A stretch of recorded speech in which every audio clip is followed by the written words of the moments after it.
Hello everyone, MC Tammer here, and this is a video tutorial on how to create NIF-Bashed weapons for Fallout 3 and Fallout New Vegas. NIF-Bashing is a term derived from kit bashing, which is a term coined by model makers to describe the process of taking multiple commercially available off-the-shelf plastic model kits and Frankensteining them together to make something new, unique, and interesting. So today, what I'm going to show you how to do is take bits and pieces from the existing weapon models in the game, combine them together to make a new, unique weapon, and then how to use the GECK to bring that weapon into the game. So to do this, you're going to need to download and install several programs that'll let you follow along. The links for all of these are going to be in the description below. First, you're going to want to download the Blender bundle, which includes the 3D modeling software, the Python, the scripts that Blender needs to be able to read the NIF file format, NifSkope, which is another 3D modeling program, and the Python file format interface, which is what's going to let you import the NIF files into Blender. Now, this bundle basically already comes with everything that you need, but what I'm personally using is actually Python version 2.6.6 instead of the 2.6.5 that is included in this bundle. And I've also upgraded my NifSkope version to version 2.0 pre-release 6 or pre-alpha 6.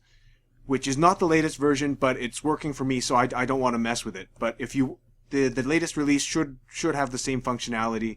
What you need to do is download the new version from the NifSkope site, and then extract the files from that archive into the same folder where you installed NifSkope originally. And then when it asks you if you want to overwrite the files, you say yes. You're also going to need the GECK. So if you want the Fallout 3 GECK, you're going to download this version. And if you're doing it for New Vegas, you're going to want the New Vegas version here. Again, all the links are going to be in the description below. Lastly, we're going to need some kind of utility for extracting Bethesda archive files. I like using Fallout Mod Manager because I need a mod manager to begin with, and it's got a lot of these tools bundled in with it, so I only have to install one thing. But if you have another archive extractor that you like better, feel free to use that. But for this tutorial, I'm going to be using Fallout Mod Manager.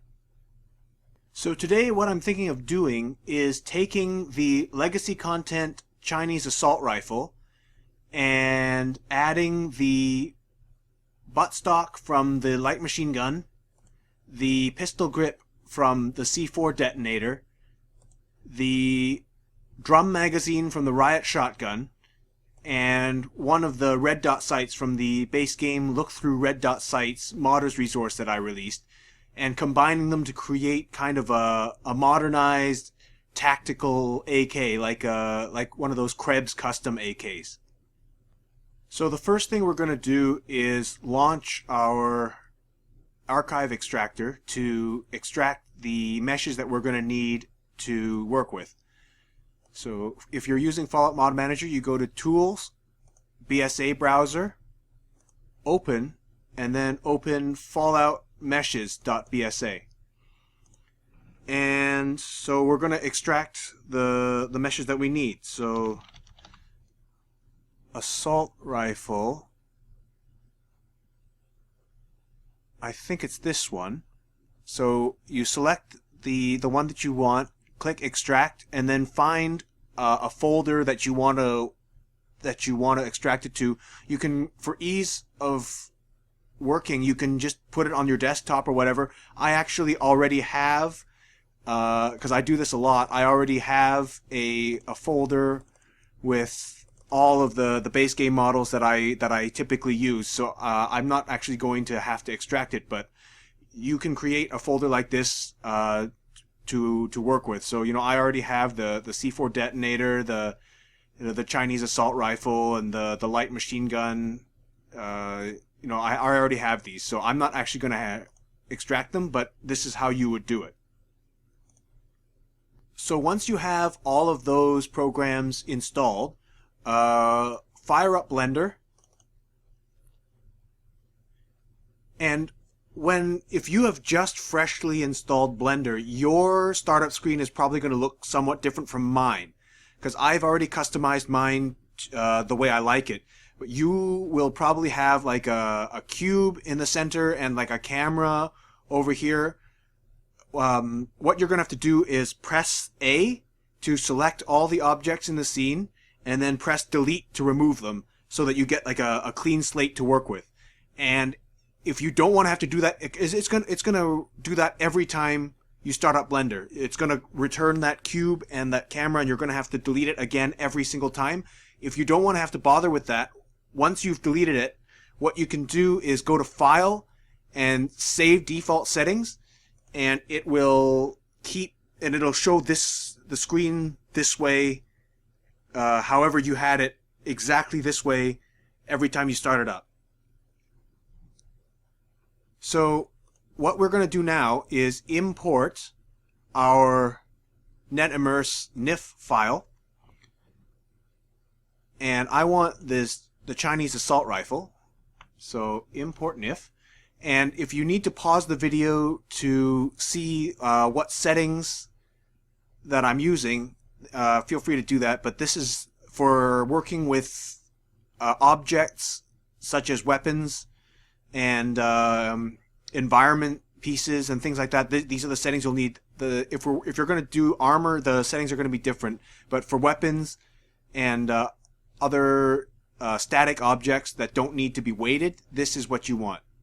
So click OK, and just wait for the mesh to import. So when the mesh is imported, by default everything is selected. So you see the pink outlines on everything. What you want to do is press A to deselect everything, so that you don't accidentally shift stuff by accident, and then just select the piece you want to work with and press Tab, which will enter edit mode, and now you will be able to select the different vertices, faces, or edges that you want to manipulate, and you can press Tab again to exit when you're done. So enter edit mode, and in this case what I want to do is remove the buttstock and the pistol grip. So I think I'm going to work with faces, because that is the easiest way to view it right now. And what you do to click and drag, you press B and then click and drag your cursor to select all of the faces that you want to work with. And you'll notice here I didn't quite manage to get them all. Sometimes what you can do is press Control L, and that will select all the faces, vertices, or edges that are linked to create a certain piece inside the mesh. Not all meshes can do that. Some of them, the modelers didn't separate the mesh into different pieces, and if you press Control L, it'll end up highlighting the entire mesh. So in this case, we're lucky. The buttstock is a separate piece, but if it ends up highlighting the entire mesh, then you're going to have to do it the hard way. Oops. Then you're going to have to do it the hard way and select what you can, and then go back in and individually hold Shift and click each individual face to select them. But in our case, we're lucky. We can just Control L to select all the faces, and then press Delete Faces, and that will get rid of the buttstock. And then now we're going to do the same thing for the pistol grip. Now, a quick word about camera controls. You press and hold the middle mouse button, or the mouse wheel in this case.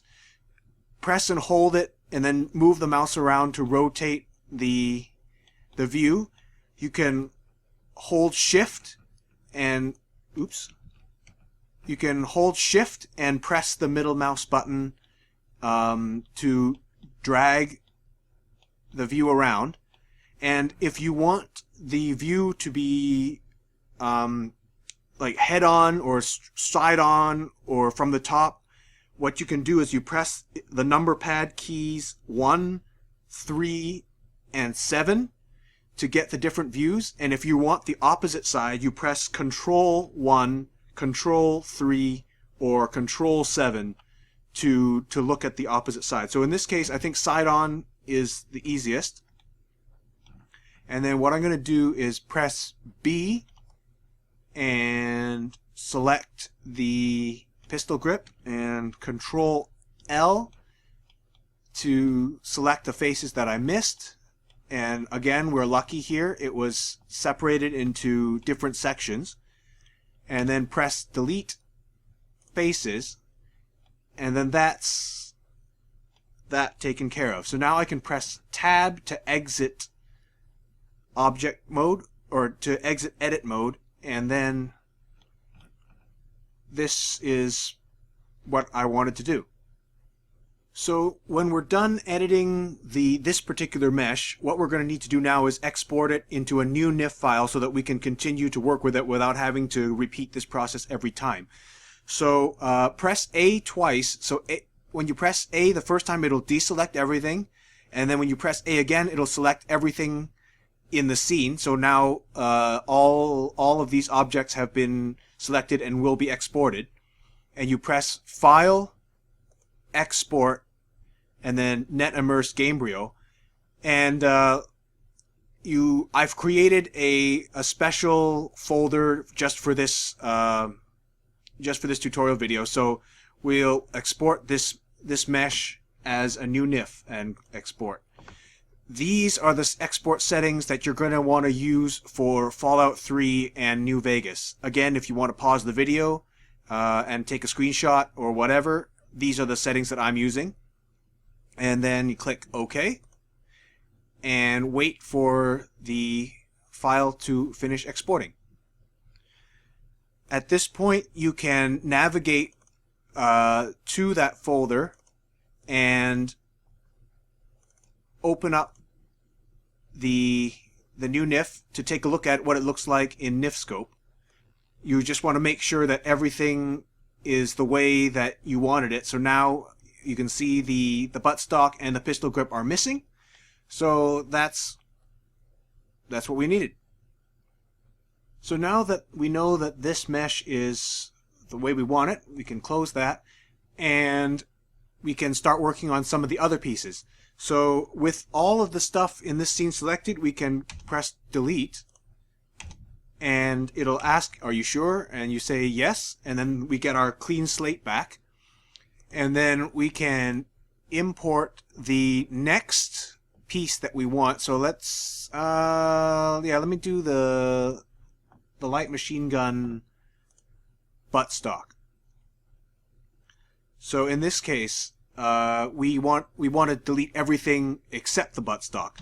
So another trick you can do is hiding things. So you select the piece that you want and you press H to hide it, and this will protect it from all the other stuff that you're going to be doing to the other pieces.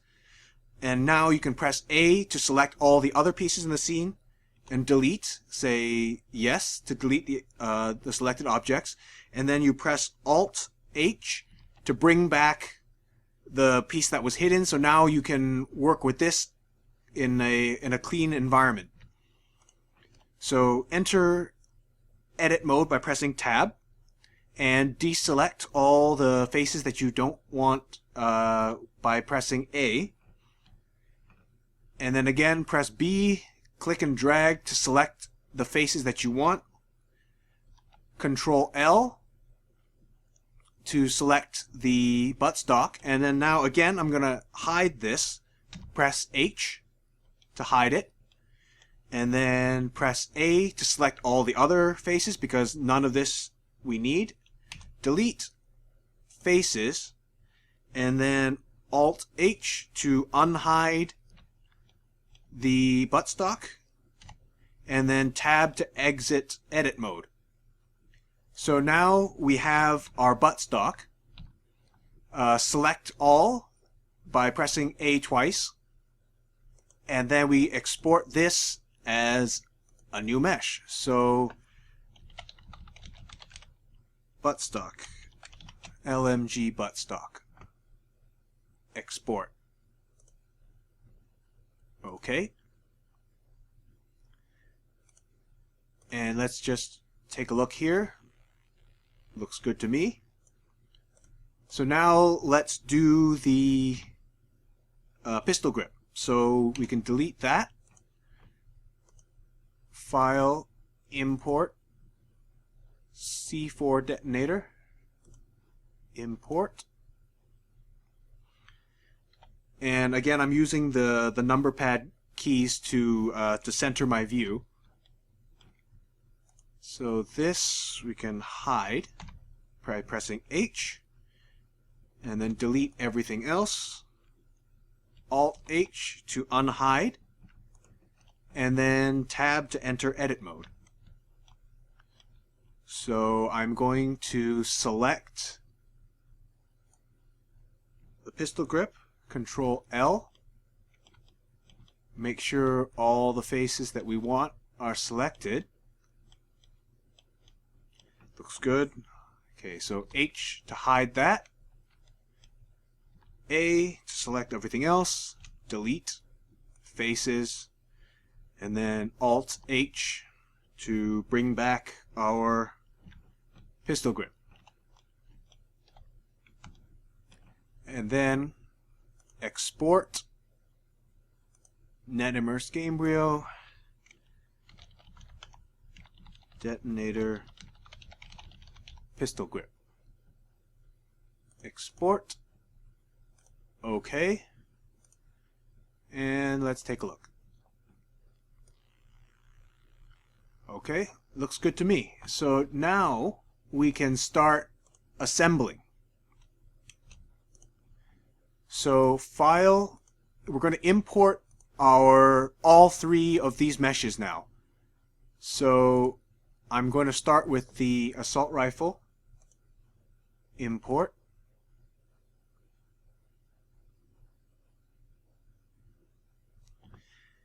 And then press A to deselect everything. And then again, file, import, and our pistol grip. Import. Okay. And then our buttstock. Import. Okay. Now, you'll notice that the pistol grip and the buttstock are not in the positions that we need them to be in. You can move them this way using the arrows or the clicking and dragging on the white circle, but we don't want to do that. Do not move the objects in object mode, because that motion is not going to translate into the game, and the stuff is going to look off. It's not going to appear. It's going to snap back to this position. What we need to do is move them by entering edit mode. So we press Tab, and then now we can move them to the positions that we want without them, and these changes are actually going to stick. Now this pistol grip looks a little bit too big, so what we can do is press the S key to scale whatever we selected. So in this case we have selected all the faces on the pistol grip. Press S, and you can move the mouse around to choose the size, or you can type say for example 0.85, and it will scale it to an exact number. This way you don't have to eyeball it. If you know, okay, I want this to be exactly 15% smaller, then you can do it this way. And then we can just move it into the position that we want.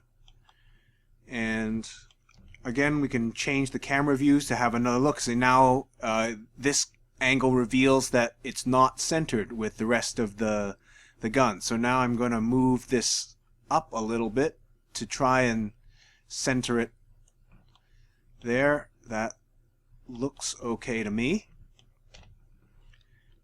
And now I can exit object mode for that. Select this buttstock, tab to enter edit mode, and then I can move these faces around.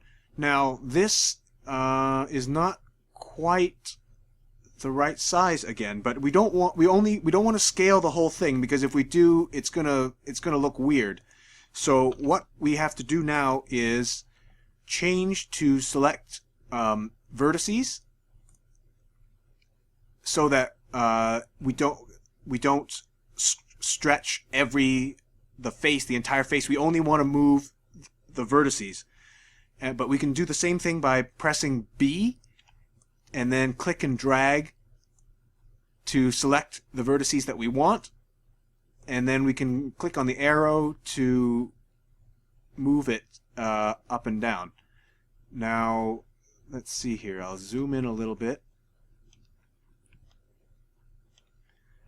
Well, actually, maybe I'll move the entire thing down a little bit.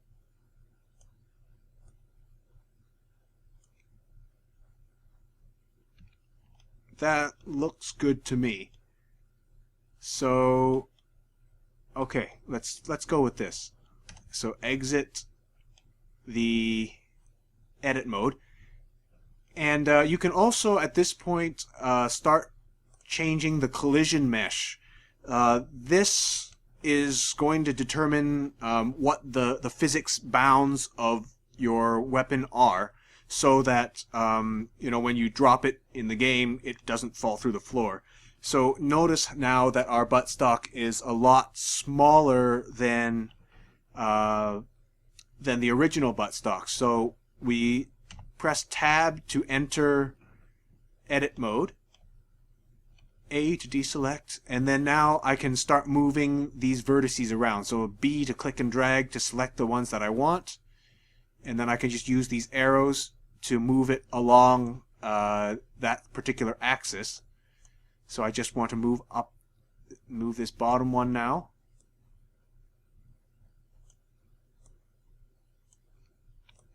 And let's bring this one in.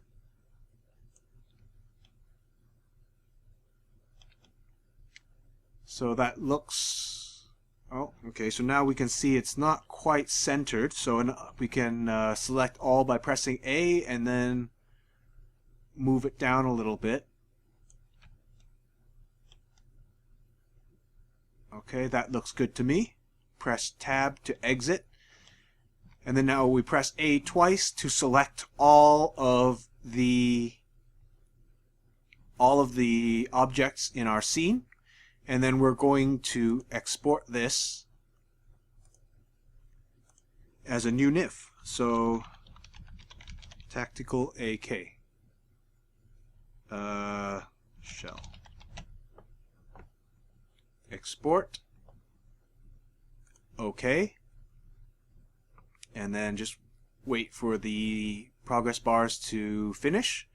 And let's take a look at our handiwork.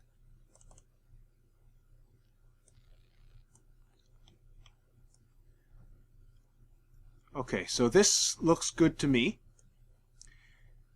Next, this is just a shell, like a kind of a rough draft to determine what we want the final product to look like.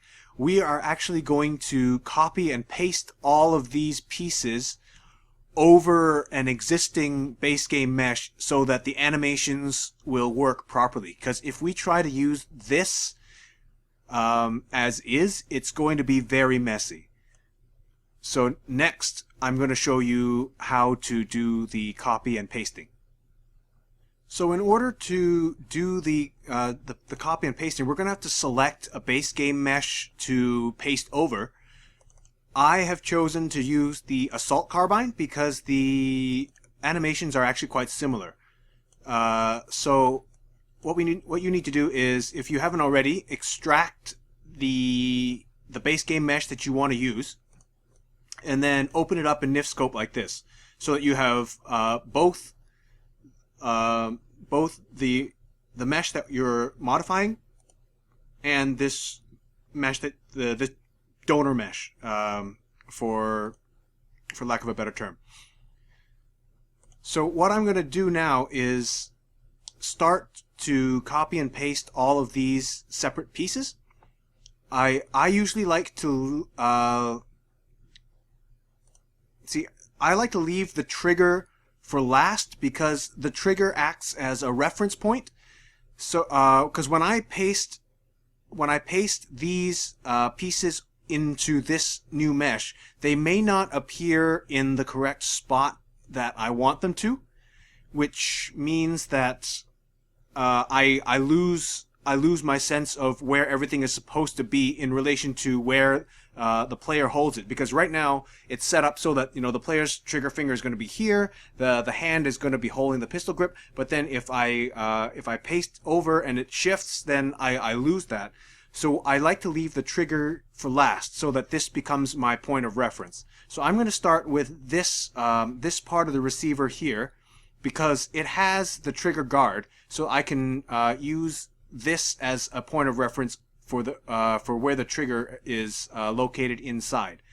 So what we're going to do now is, when you click the piece that you want to copy, it's going to highlight it in this green wireframe, and also automatically select the node that it corresponds to. So what you want to do is expand that node and find the NI-Tri-Strips data subnode. Right click on that, block, and copy. Not copy branch, you just want to copy. And then you're going to click on the piece that you want to paste over. In this case, the receiver. Here it's all one piece, but we can deal with this later. You expand that, and then you right click on the NI-Tri-Strips data subnode, block, paste over. Now notice that when I pasted it, the position shifted, right? This new piece is no longer in the same orientation that the original piece was in. That's why I wanted to leave the trigger for last, because when this happens, if you've already pasted the trigger and all that sort of stuff, and everything is all over the place, then it's very hard to work back and figure out where everything needs to go. So this actually this saves me a lot of time. Now this thing has been rotated 90 degrees on the wrong axis. So in this case, we can fix this right here in NifSkope. We go back to the NI-Tri-Strips main node, and here, notice here under the rotation, it says 90. If you double click on that and change it to 0 and hit enter, then that will return the orientation into the correct axis. Now I'm mildly OCD, so I like all of these to say 0, but you don't have to go that far if you don't want to. And notice how the textures all messed up now, because we pasted it over the Assault Carbine, which is the textures for that mesh are mapped differently than the textures for the Chinese assault rifle. We don't have to fix this right now, because we're actually going to re-import this paste over mesh into Blender to finalize the placement of all the other things, and we're going to have to do this pasting over again later. But so you don't have to worry about this right now, but if you want to, you can fix it, just if it makes you feel better. To do that, what you do is you have to go to this BS shader PP lighting property subnode, and click on the BS shader texture set subnode, And here you'll find the diffuse map and the normal map paths. So what you want to do is copy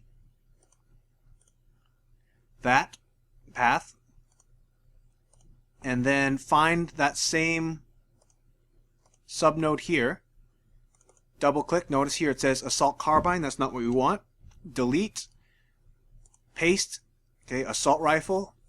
And then clicks elsewhere to deselect this line, and you'll notice that it's now the correct texture. We do the same thing for the normal map. Delete, paste, and the materials map, the legacy content for Fallout 3 does not have material maps. So what we can do is we can just delete this line entirely and it'll be fine. If you're copying pieces from a New Vegas base gun, then you can copy the material map from the New Vegas from this mesh here and then paste it over this one and just basically repeat that process a third time.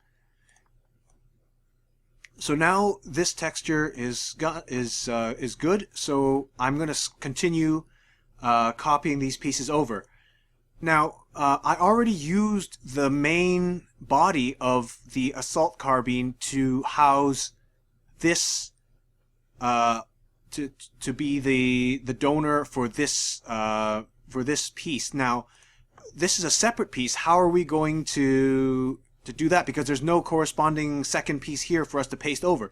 So in this case, what we're going to do is do a branch copy. So right-click on this main node here, block, copy branch, and then navigate here.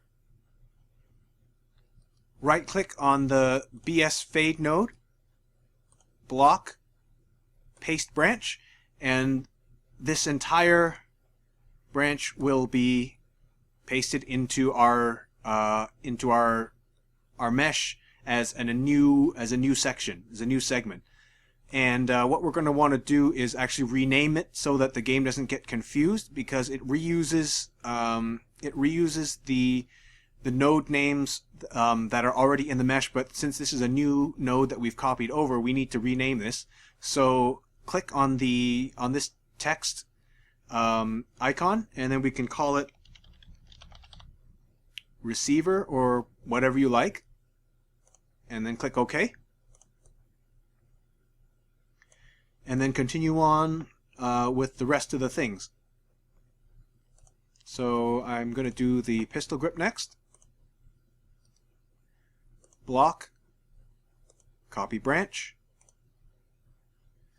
right click on the BS fade node, block, paste branch, and then rename it.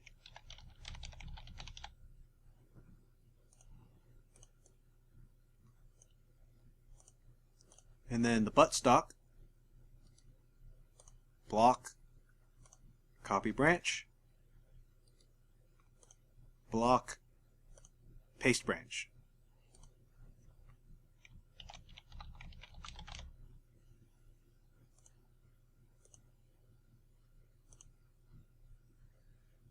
Okay, so that's looking good. Now what we need to do is the magazine.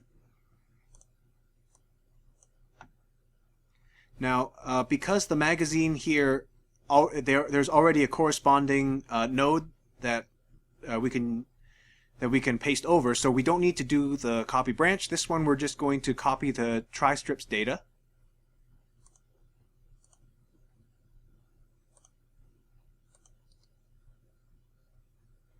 Paste over, and again, because the positioning is messed up, we're going to go to the main node here and fix the rotation.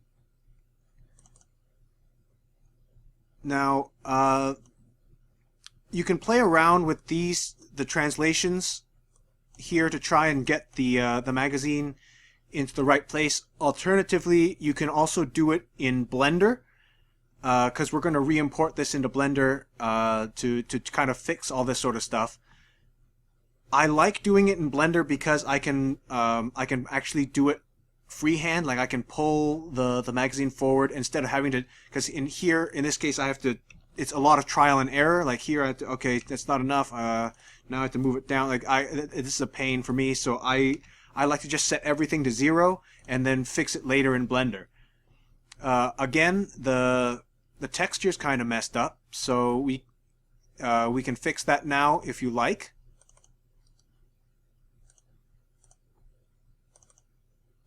Delete, paste,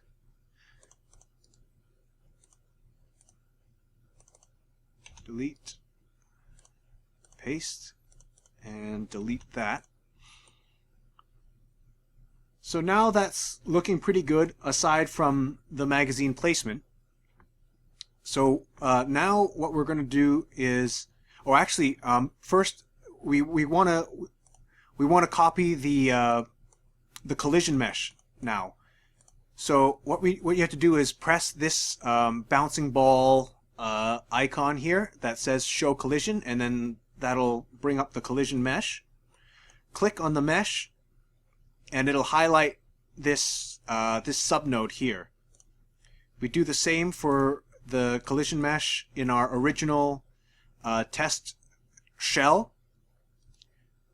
Block, copy, and then we come back to this one here, this paste over. Paste over. Now it won't show up right away. That's kind of a little weird idiosyncrasy of the later versions of NifSkope. The older ones didn't seem to have this problem, but in any case, what you can do now is save as.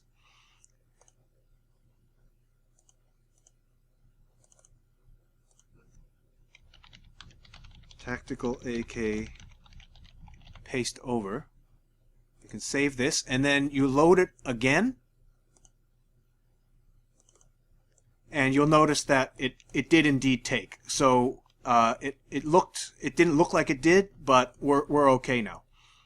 So now what we're going to do is load this back into Blender to fix this this weird magazine placement. So file, new, and then erase all. Oops. Import.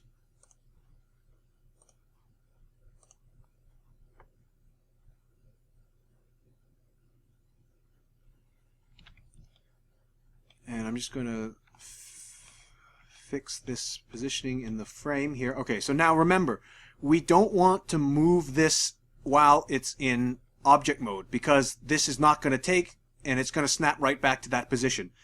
So what you want to do is hit tab and move it in edit mode. So let's see.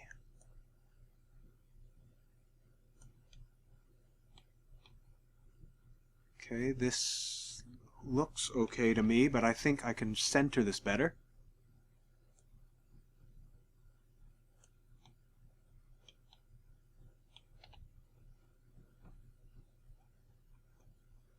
Yeah, that looks about right to me. So now what we can do is select everything in the scene, file, export, and we'll call it paste over 2.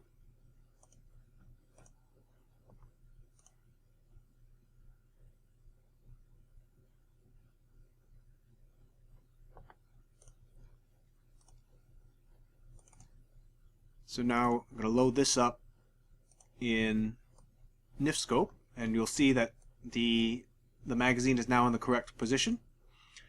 And I'm going to copy the NiTriStrips data and paste it over.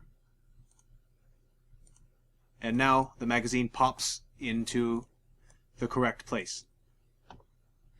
So now our original paste over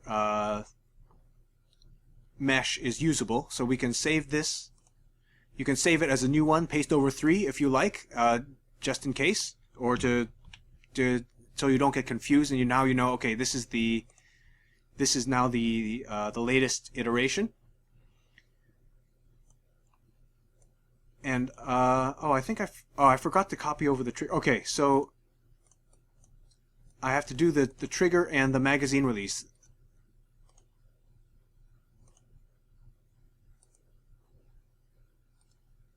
Lock, paste branch, rename.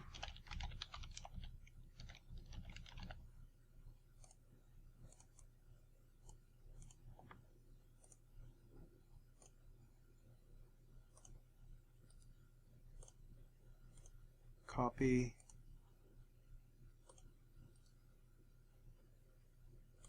Paste over.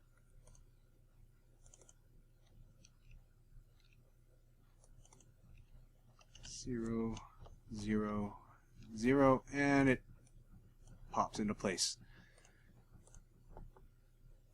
And then now I'm going to fix the textures.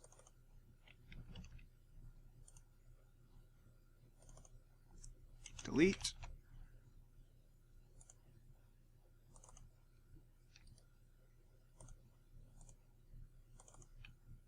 Delete. Paste. Delete that, and there we go.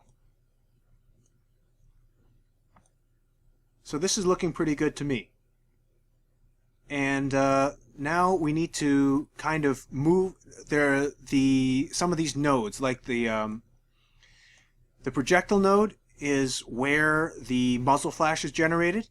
The shell casing node is where they generate the ejected shells. And the sighting node is where the camera is going to be attached when you're looking down the iron sights. So now, since we pasted this over an existing mesh, this shape is now different. We're going to have to change the placement of some of these nodes. So I usually start with the projectile node. We'll notice here that it's no longer no longer at the end of the barrel where it needs to be. So what we do is click on this node here, and then we're going to want to. It's going to be some trial and error. We're going to play around with the translation here. So it's 39.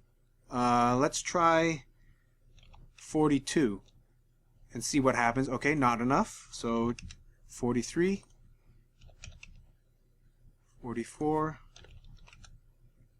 Okay, I like it about here. And so now we need to center it in the barrel. So we can also use these views here to get the exact view that we want.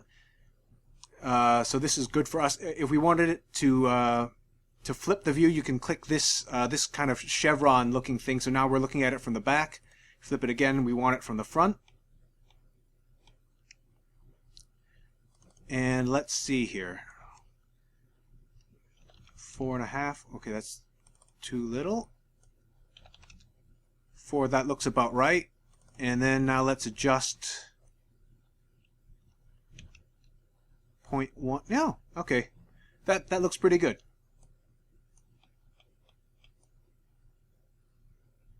Yeah, okay, I like that.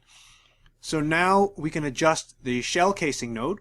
It's the exact same thing, just highlight this node and then play around with the translation controls. So 10, maybe 11. Let's try 6. Nope. 6.5. Okay, that looks good. And it looks to me it's too far to the left. So let's try 1. What is that? Where does that leave us? Okay, that looks good too. Oh, and this mesh that we pasted over has this this superfluous piece that we don't need. We can get rid of it by highlighting the main node, right-clicking on it, and saying block, remove branch. So that will get rid of that, and we don't have to worry about it anymore. And I realized that I also forgot to copy over the charging handle. So the assault carbine has a bolt that moves back and forth. So I'm just going to co-opt that to be our charging handle.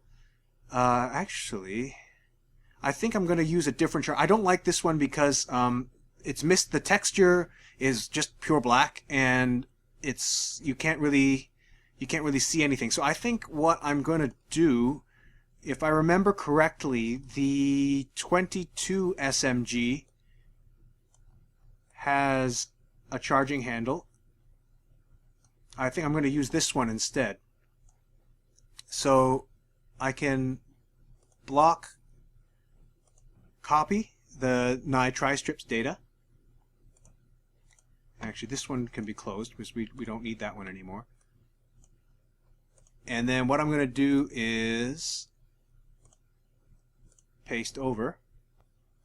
Okay, now this is obviously in the wrong place, so I'm going to have to play around with it a little bit. So let's see here. I'm going to set all of these to 0 to start with, so I have a clean slate to work with, and then I'm going to try and rotate this. Okay, so that's on the wrong side, so we want minus 90.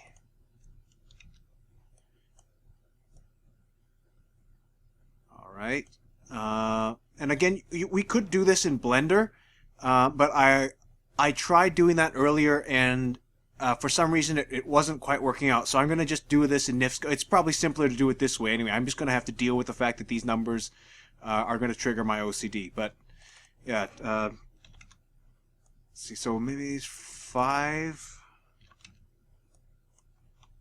Okay, that's getting there. Nope, that's too much.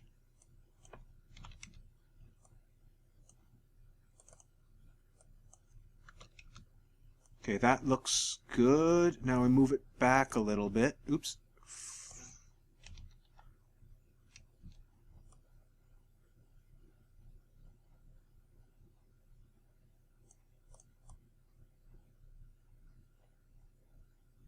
Okay, yeah, that looks good to me.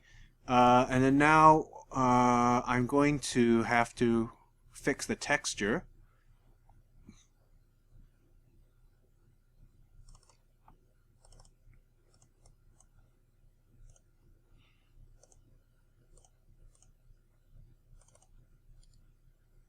Copy.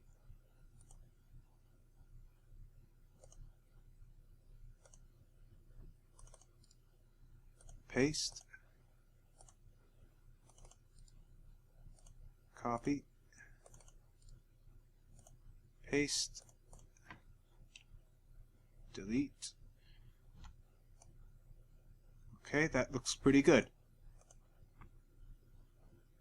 And it looks like it's missing the material property. So actually what I'm going to do is copy branch,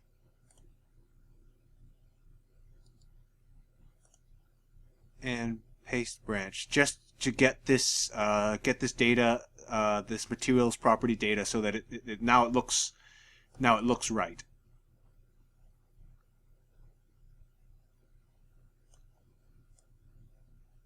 And another thing we could do actually directly in NifSkope is you can change the scale. So if you think this looks too small, you can change this to say 1.25 and make it bigger. Which means you're going to have to readjust the numbers here, but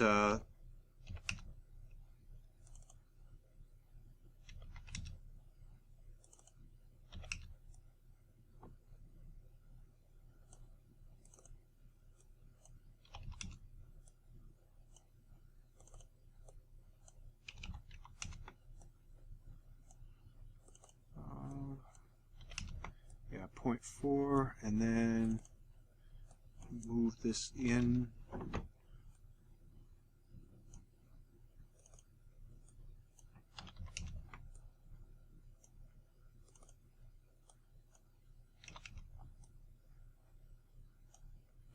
that looks pretty good. I think I can maybe just...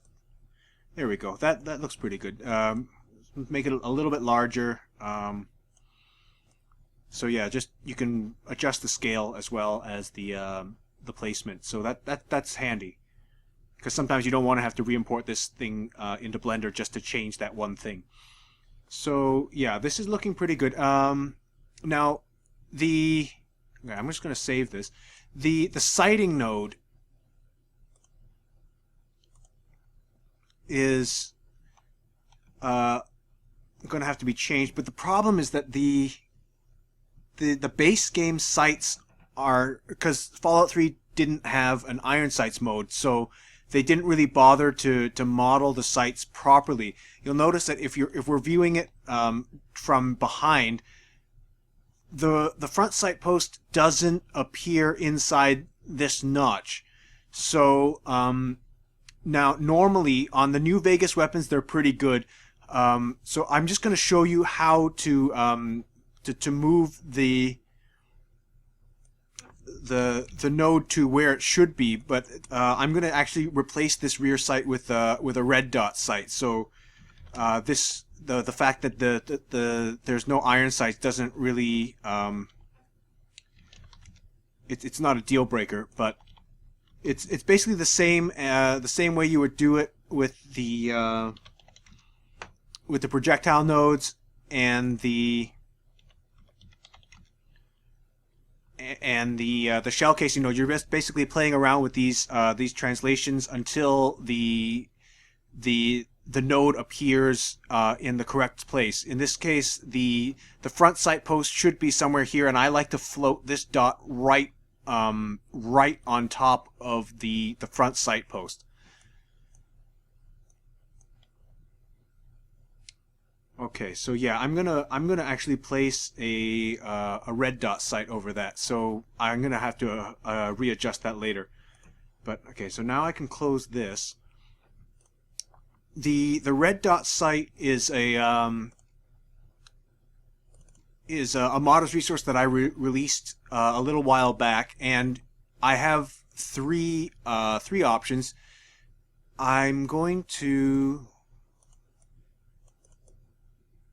Let's see. Will this one be too small? Well, let's try it anyway. If not, I can always try the other one. So what I did here is I placed this thing is 3 separate pieces. It's the body of the sight, the lens, and the dot. Now, what I did was I placed all of these inside its own node for ease of copying, so that instead of having to copy all 3 of these branches separately, you can just do a block copy branch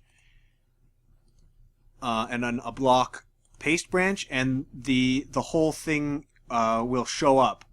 Oh, it's kind of lost inside the pistol grip here. Let me move it. 10.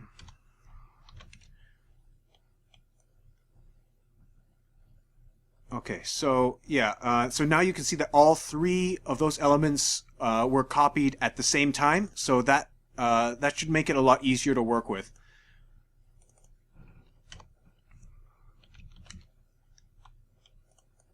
.5.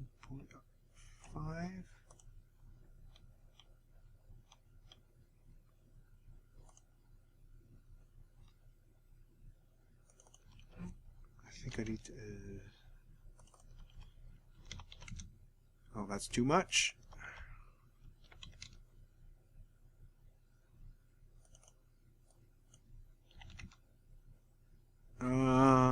Okay, that looks pretty good to me.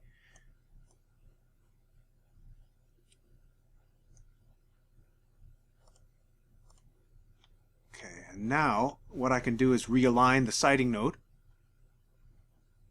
Where did it go? Sighting node. Okay, so let's try... Okay, that's too high.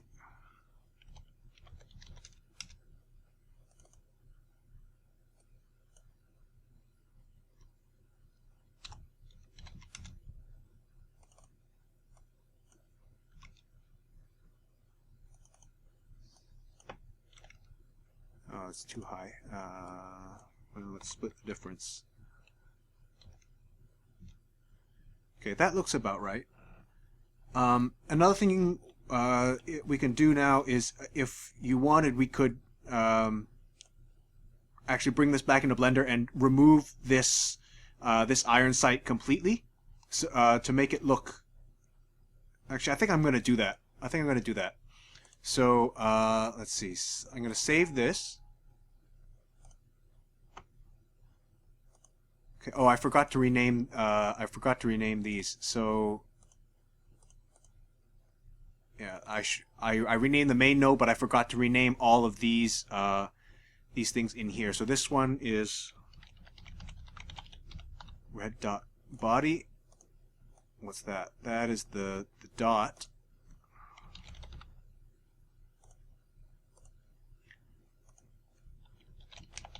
That is the lens. Okay, so save. So yeah, what I'm going to do is actually import that back in, or I can actually do this with the original shell, because I can just paste that over into the new NIF, and it'll just replace that that section without having to repeat the process all over again. So here I'm just going to select the iron sight. Oh, let's see, I missed a section here. If you're having trouble with it selecting a face in the background here, what you can do is click this button to occlude background geometry, and that makes it so that the you can't see through the mesh, and that makes it a lot easier to select this one face. Whereas before, if you click here, it might select like, say, this face on this side because you can see through it. So if you turn that off, you can select one face without risking selecting something on the other side. So here is the sight. I can delete faces, and now I have a completely flat top that I can use. So okay, I can exit edit mode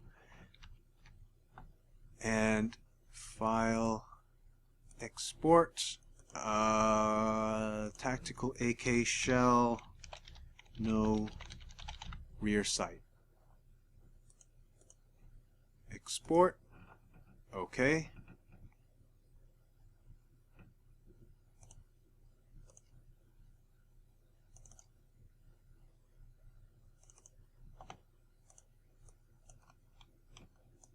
Okay, so here's our edited mesh without the sight. What this is good for making the weapons moddable. Like, so for instance, if you wanted to fix the front sight, and then you could have a version that has the iron sights, and then you find a mod, and then you can add the red dot sight afterwards. That's how you would do this. You would have to make multiple different meshes, but for now, let's just concentrate on making one single cool looking unique weapon. So here I'm going to copy the tri-strips data,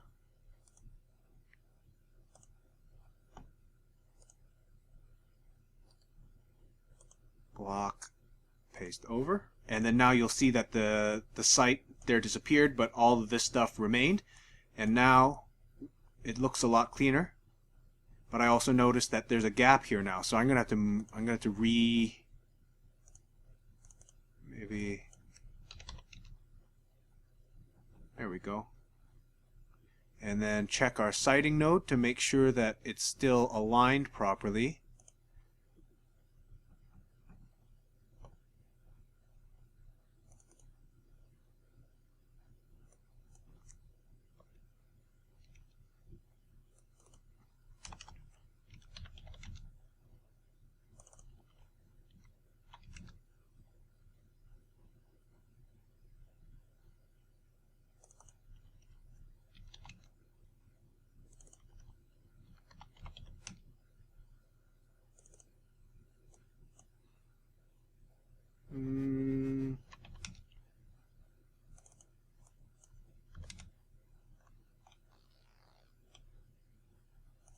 well, you don't have to be as OCD as I am, but I'm just trying to get it as perfect as I can.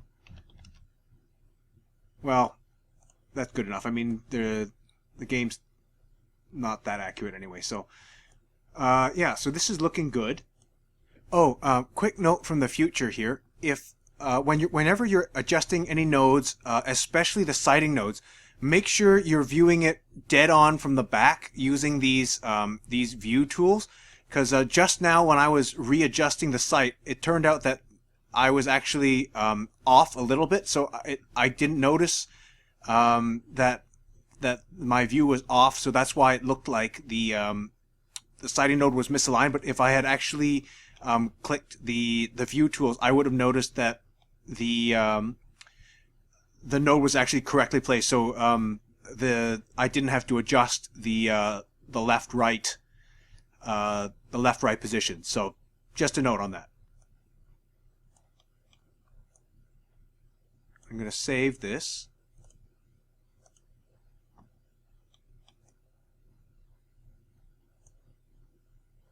And then now we can start bringing it into the GECK. Okay, so bringing this into the GECK, the first thing we're going to have to do is copy this into our new Vegas data folder. So this one is paste over 3. So I'm going to copy this, and then I want to navigate to my new Vegas data, meshes, weapons, and this is going to be a two-hand automatic, so I'm going to place it in here. Paste, and I think I'm just going to rename. Oh, I spelled that wrong. Tactical AK. So yeah, so I'm going to place this here in the two-hand automatic folder. And now I'm going to want to fire up the GECK and just wait for that to load. Okay, so open, and we don't really need anything other than the just the new Vegas the base game master file. If you're doing this for Fallout 3, just do the double click on the Fallout 3 one and make sure the X is here. So and then click OK, and then now we just wait for it to load. Okay, so now that we're loaded up, what we are going to do is, in the object window pane here in this file tree, we are going to scroll down to items and weapon. And what I usually like to do is open up a base game weapon and then just kind of change the stats around to suit the new weapon that I'm making. So since I cloned it, or since we pasted over the assault carbine, that would be a good choice to start with. So here in the filter window, I type in assault, and that gives us this. Double click on that to open the stats window for editing, and the very first thing we're going to do is change the editor ID. That way we don't risk overwriting the data for the base game, because if you do that, if you change all the data and then accidentally click OK without changing this, it could overwrite this, and then every assault carbine in the game is going to look like our custom mesh, which is not what we want. So so I'm just going to call it Tactical AK, and then now we can go through all this and change.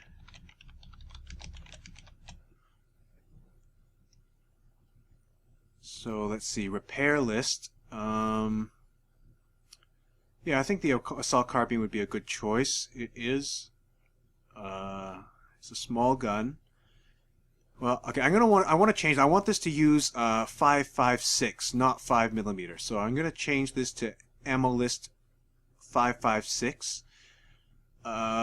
It's a heavier cartridge, so probably more recoil. So let's change it to 4 strength requirement.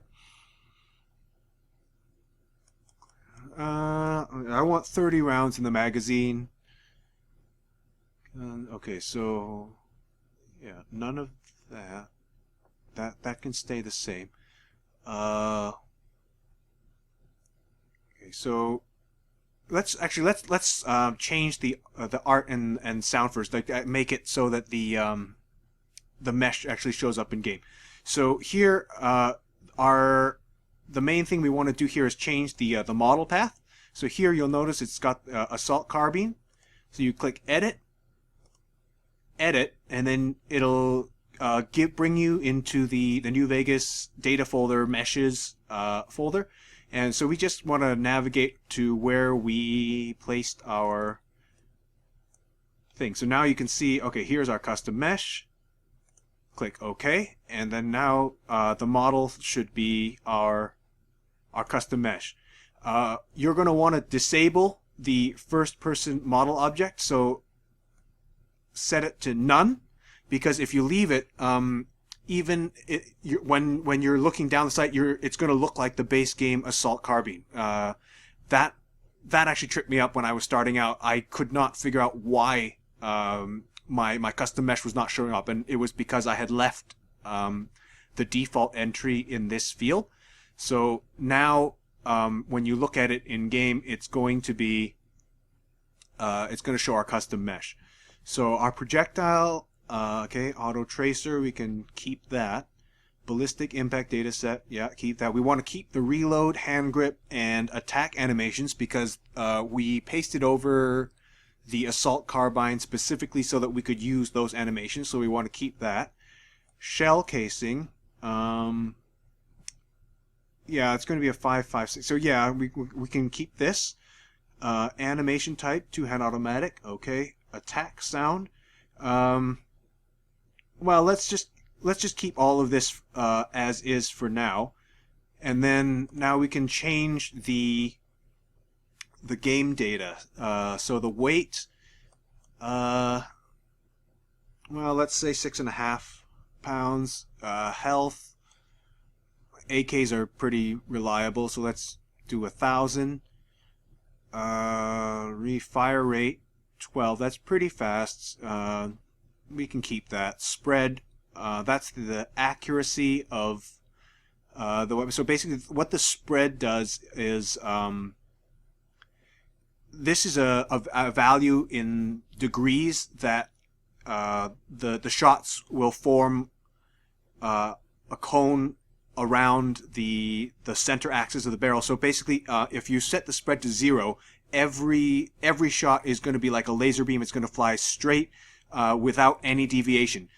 Here it's 4, so it's going to have a 4-degree cone around the center axis of the barrel. So the lower the number is, the more accurate the gun is. AKs have pretty loose tolerances, so I think 4 is about right, if not 4.5. The minimum spread is 1.2 degrees. Okay, we can keep that. The sight field of view is a when you enter iron sights, how much does it zoom in? So normally the field of view, I think, is 90 degrees. So when you say anything less than 90, we'll zoom it in so that the field of view is to this value. So now it would be zoomed in to show 50 degrees instead of a 90-degree field of view. The lower the number is, the higher the zoom. So like if you're doing a scoped weapon, you could change it to, like, say 10, and it would zoom in that until your field of view is only 10 degrees, which will make the enlarge the picture. So yeah, that's how you do scope zooming. Anything under 6 does nothing. So the absolute highest your zoom factor can be is 6 degrees. So that's just something to keep in mind. Sight usage, I'm not really sure what changing this does, so we're just going to leave it. Critical damage. So the critical damage and the normal damage here are the same. So we changed it from 5mm to 5.56. So I think that's a heavier cartridge. So let's say let's change the damage to 17. Critical damage, we can change that to 17 as well. The value, this is what the default amount of caps this gun is worth. So well, let's just make it an even 4,000. Ammo use, this is the number, the amount of ammo each shot uses. So here, you know, it uses 1 bullet per pull of the trigger, or yeah, per shot. So that's what we want. Number of projectiles, this is 1, because it's a rifle. If we were making a shotgun, then we could change it to you know, 7 or 8, or, you know, if you want, you could change it to 100, and then each pull the trigger will fire 100 pellets. But keep in mind that the damage is divided by the number of projectiles, so that each projectile will do like a fraction of this damage. So like if we had 10, then each projectile will only do 1.7 points of damage. So if they don't all hit the target, then you're going to lose out on some of this damage. So in our case, we just want to keep it at 1, so that if you hit the target, it'll do 17 damage. Limb damage is 1, that's fine. Base VAT state. So this is the if an NPC is holding this gun, what are the chances that you will be able to hit it if you target it in VATS? So 40 is about typical for a two-handed rifle, so we can keep that as is. The critical percent multiplier is what are the chances that each hit is going to be a critical. So if you want it to make it higher, so you know, like 1.1 for instance, that means it has 10% greater chance of generating critical hits. I'm just going to keep this at 1.0. Kill impulse, I'm not sure what this does, so I just usually leave it alone. Same with impulse distance. The fire delay is a function that is used to simulate a sticky trigger. So sometimes, like you know how you'll pull, you'll click the fire button, but it won't fire right away. That is due to this being set to a non-zero value. So you can have, like, for instance, a 0.1 second delay minimum, 1 second maximum. So at most, it won't fire until 1 second after you pull the trigger, and at minimum, it will fire 0.1 seconds after you've pulled the trigger. So, you know, you could set it to 0 and then you have a chance to fire right away, or it could take up to a second. In our case, let's just leave it at 0 because I find this mechanic actually quite annoying. So I usually like to leave it at 0. The critical effect, this one is where you can choose what effect the weapon has when you make a critical hit. So, like for instance, when a laser rifle disintegrates a target into ash on a critical hit, this is where you would choose that effect. You can have, like, you know, the knockdown effect, or the plasma gooification effect and all that sort of stuff. We're not going to have anything like that. So the range is pretty self-explanatory. This is in game units here. So so from 256 to about 20, for an assault rifle, that sounds about right. Action points, this is again pretty self-explanatory. Here it's going to take 20 action points to fire a burst. This is pretty similar to the shell carbine, so let's just leave that. So yeah, this is all the basics that we need to do. If we're doing it if we're making it moddable, I might make an appendix after I finished making this this segment, just so that we can keep this moving along, but for now I'm just going to set all this to none, because we don't want this to look like the assault carbine, because here if we find the assault carbine extended mags and apply it to our gun, it's going to suddenly change to look like this, and we don't want that. So edit, cancel, and then that will clear the board. And yeah, so I think that should do it. Create new form. This is why we changed the ID, because if we didn't and clicked OK, it would just overwrite all that data. So now it says, do you have changed this editor ID, and do you want it? Are you trying to make a new gun? Yes. And then now we have the the data as a separate entity from the assault carbine. So now I want to save my plugin.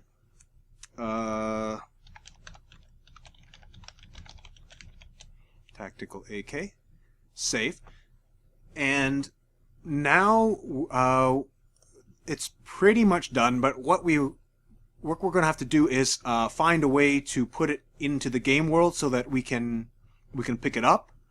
I like to integrate it into like the leveled lists and all that, but that's more advanced. I don't know if I'm going to cover that in this video, because that seems beyond the scope of what I'm trying to do here right now. So I'm just going to place a copy of it in Goodsprings so that when we go into the game, we can just pick it up and use it. So I'm going to find Goodsprings and double click and wait for it to load in the render window here.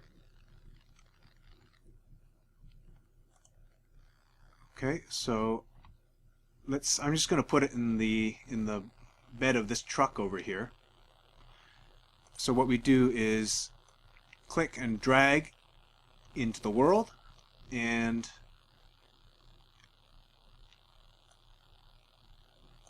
I have the snap settings turned on, so if I disable those, I can just freehand it to wherever I like, and then I can press F to drop it to the floor, or in this case, whatever surface, the highest surface that has collision physics enabled, which happens to be the bed of the truck, which is what I wanted. You can spin it around whichever way you like. Okay, that's fine. Click Save Plugin, and now we can test it in the game.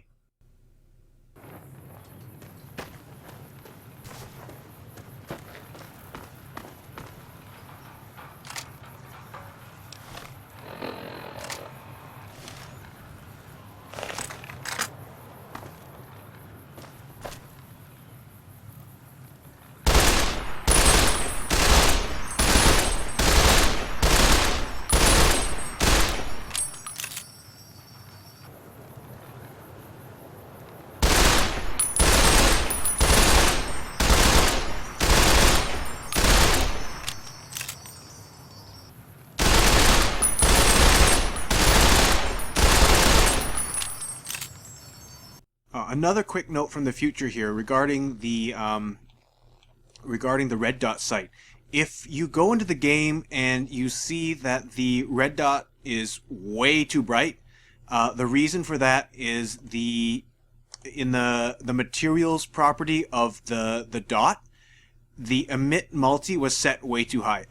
Right, it's set at 100. If you set it to around 10, then that should be good. You can customize this however you like. So, lower, anything higher than 1 will still glow. 10 I find looks right, but you can play around with it and until you get something that you're comfortable with it. So there you have the basics of how to create a custom NIF-Bashed weapon for Fallout 3 and Fallout New Vegas. If that's all you wanted to know how to do, then you're done. But if you'd like to learn how to make it moddable and how to implement the first-person textures, then I'm going to show you how to do that now.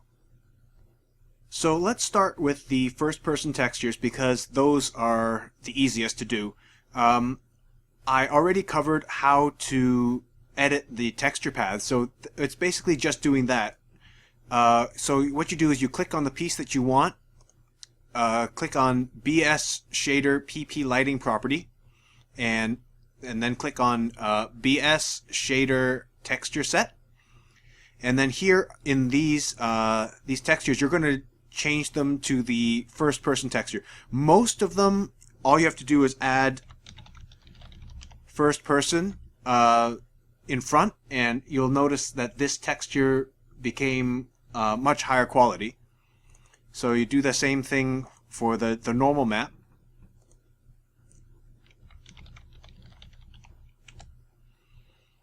And then for the receiver, we'll do the same thing. Sometimes the textures are named differently, and you'll have to open up the textures BSA, the Fallout textures.bsa in your archive extractor, and you're going to have to type in like whatever weapon that you're working with, like, you know, assault carbine or light machine gun or whatever, and then it'll show some of them will it'll show all the textures that have that that weapon name in it, and but most of the time all you have to do is add first person, and it's just that simple. So just keep doing that for all the pieces. Another thing that you may find when you're editing the textures is that some of these, like if you compare it with the base game model, you'll notice how like the bottom two has the effects map and the materials map, but they're missing on the one that you pasted. You can just copy these directly, paste, copy, and paste, and that'll take care of it. So now let's tackle how to make the gun moddable. Mods in New Vegas are actually completely different weapons. It just means that you have to make a different mesh for all the different variations.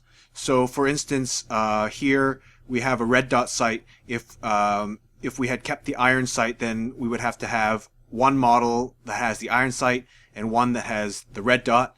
And then if we wanted to make a drum magazine, then we'd need one that has the drum magazine, and then what we need to make another model that has the drum magazine and the red dot, so that if you combine the two, then it'll look correct and things like that. So if there are 3 mod slots, which means there's a total of 8 meshes that you have to make for each possible combination. So for instance, if you wanted to add a suppressor, a drum mag, and a red dot sight as options, you're going to have to come up with 8 different meshes. So I'm going to just do the basic ones and then kind of show you how to implement them in the GECK. It's not all that much different from what we were doing to create this this mesh to begin with. So it shouldn't be too hard to follow along, I hope. I'm going to add a suppressor because that's the easiest to do. So what I'm going to do is probably just use the 10mm pistol suppressor. So we're lucky here in that the suppressor is already its own kind of separate component here. So what we can do is block, copy branch, and then right click on BS Fade node and paste branch, and it'll appear right here. We rename it, and then we can start we can move it around using the translation command. So again, this is a lot of trial and error.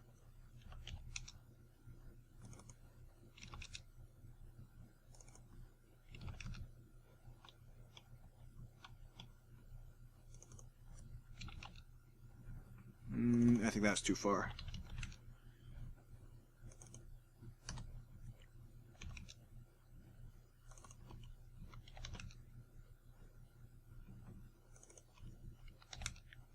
And then now let's check to see if it's centered from the front. One thing I like to do is just use the projectile node as an indicator. So I think we could shift this slightly on the z-axis.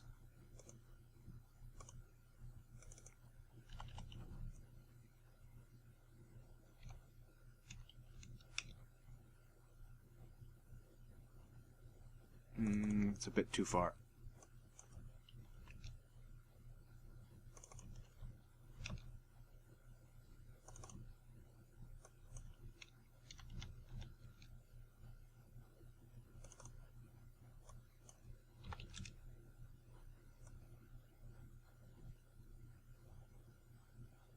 All right, that's probably good enough for now. And now that we've added this this suppressor, we're going to have to move the shell casing, or sorry, the projectile node. So we have to move it forward. Let's try 55. Oh, not bad. Maybe one more. It's too far. And yeah, that looks pretty good. So now we can save this as a new NIF. So save as tactical AK suppressor. And then if you want to do let's say a drum mag, let's load our usual or our original mesh back, and let's open up our riot shotgun. So in this case we want to copy, not copy branch.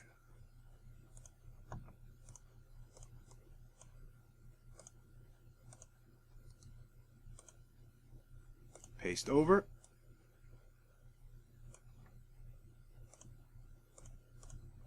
And we're going to fix the texture.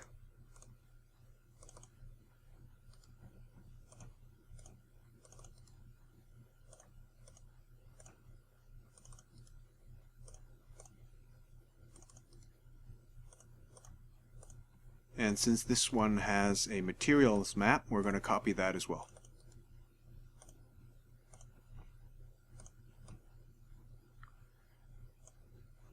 And then in the tri-strips node, we're going to play around with the translation.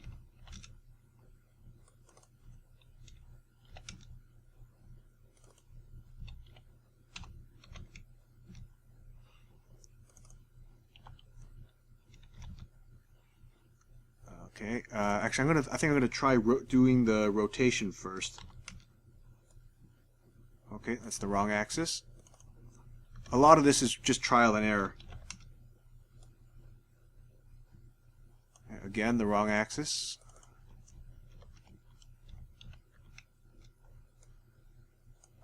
Okay, there we go. So, but we want it in the positive direction. So now we can fine tune.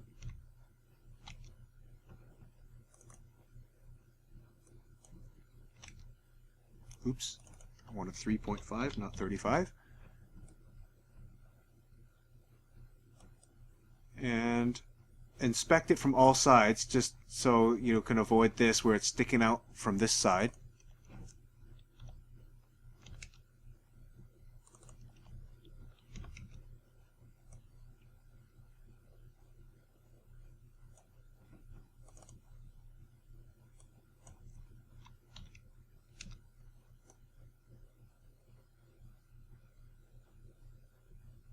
Alright, I think that's pretty good.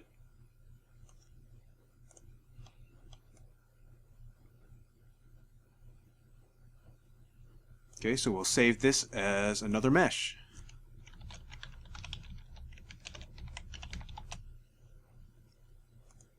And then now we have to make a third mesh for if the player attaches the suppressor to the drum mag, or vice versa, attaches the drum mag to the suppressor. So for this, what I do is I'll just open up the suppressor one,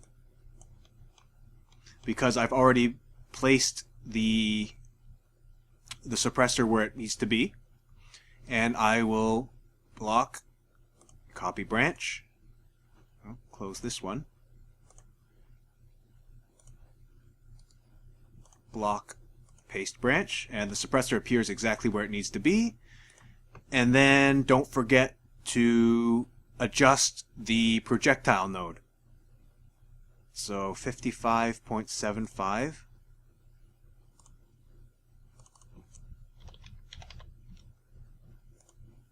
.75. Okay, so there we go. Now we have the combo. Save as a new mesh.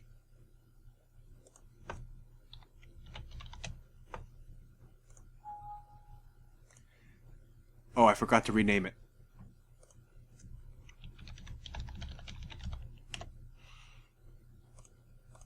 Save.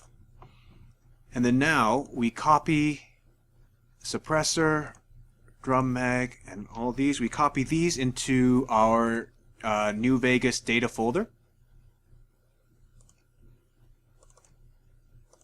Meshes, weapons, two-hand automatic, and with the tactical AK. What we can do is, for neatness' sake, I like to actually make another folder and then just place all of the ones in there. We're going to have to change our file path in the GECK, but that's okay. So now we have these three, and we can launch the GECK and implement the mods.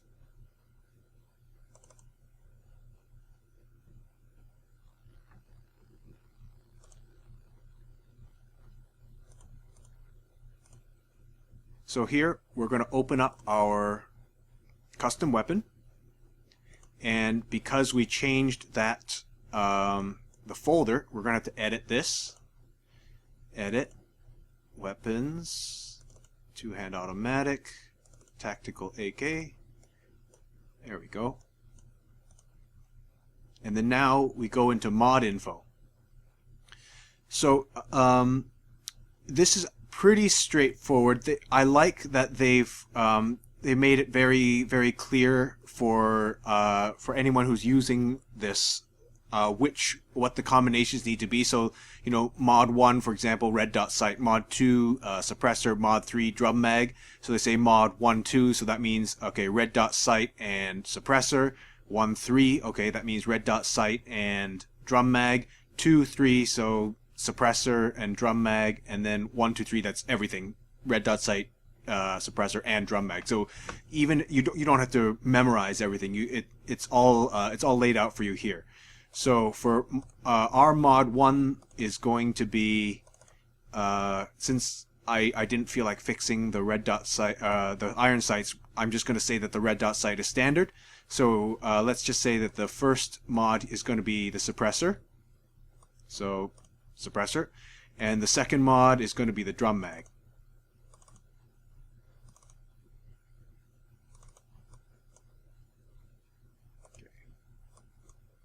Drum mag, and then that means mod 1 and 2 is going to be our drum mag and suppressor combo,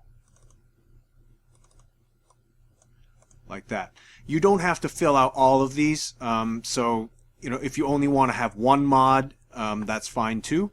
So yeah, so we've got all of our things laid out here. So now here, these attack sounds, these are because when you attach the suppressor, it's going to sound different. So this is where you choose which sound you want to use. So here we had weapon, rifle, assault, fire, 3D. So let's see if we can find that in the silenced version.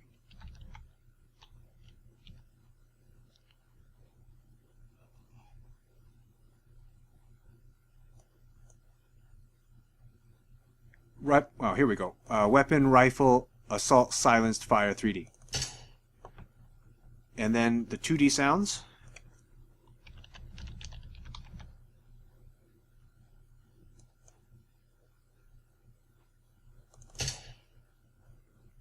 And the reload animation, make sure it's the same as the normal one.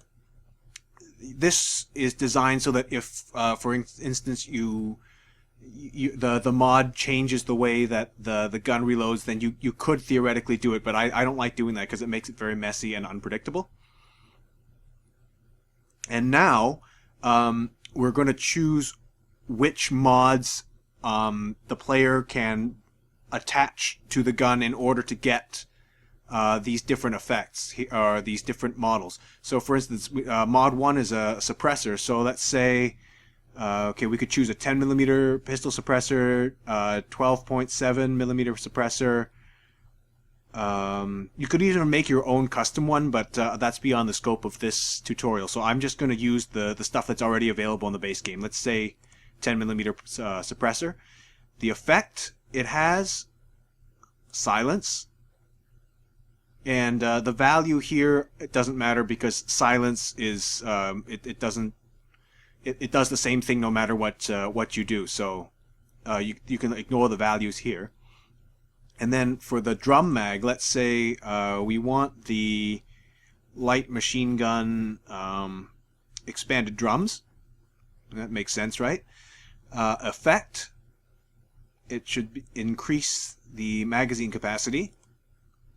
And let's see, we had a 30 round basic thing, so let's say I wanted it to be a 75 round drum, so I would say 35, so that it increases the magazine capacity by 35. So 30 plus 30, oh wait, no, that's only 65, isn't it? 45, there we go. So 30 plus 45 equals 75. And if we had like a red dot sight or whatever, then you could use this one as well. You could choose the 9mm pistol sight, and then the effect could be whatever you like, maybe decrease spread or something like that, and then the value would be subtracted from this value. So if it has a spread of 4 and you want to say the spread, it completely negates the spread, then you'd say value, -4 or something like that. But in this case, this is all we need to do. And click OK. Save your plugin. And you can test it out in game.